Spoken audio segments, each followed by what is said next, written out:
Very quickly, we got involved in a city project to look at why, sort of how we can make Coventry a better place, how we can make Coventry come to life. And my idea was, well, look, we've got this great motoring heritage and an industry that's coming alive again. Why don't we tell that story in an event? And if we do it in the city centre and maybe even race a few cars around, people might really like that, and that might be really cool. So it kind of started out of a conversation between the church, industry and the city council, and those three partners have kind of come together to make the whole event happen.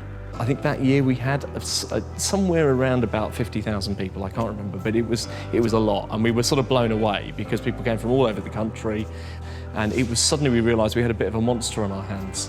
And so the event started to grow, and started to grow very quickly, and got to the point where last year we had 130,000 people through, major worldwide manufacturers involved. We have everybody from sort of Skoda through to Ferrari and everybody in between involved in the event. I think we began to see, well, hang on a minute, this is part of our narrative of doing the city good. It's obvious that we should be involved in working with homeless people and things the church does like food banks and that kind of thing, but actually why also shouldn't we just be doing the city good by giving them a great weekend, by throwing a party for the weekend? We looked at that passage in Jeremiah 29 verse 7 that talks about, kind of bless the land that you're journeying in or sojourning in.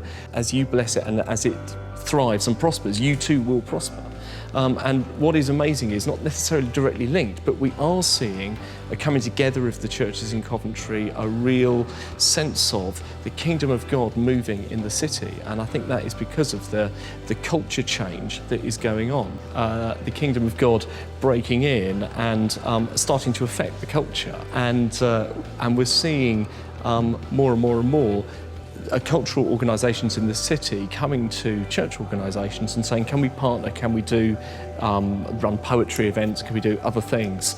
And all of that, I think, is because the city knows it can work with the church, it can trust the church because of what we've achieved with Motorfest. What we're finding is, as we've done, sort of set out to bless the city's actually recognising that and saying, great, well, let's work with you, let's have some of that blessing. And I think what I'd really want to turn around to everybody and say is, we've done a really big thing, but the thing that we've done was right for Coventry. But you may be in a village, you may be in a town that has some heritage, something that makes it unique. And my challenge will be, get hold of that, take it and do something to bless the place where you live, and you'll be amazed at the doors that open for you. This is what God said to us. What's he saying to you?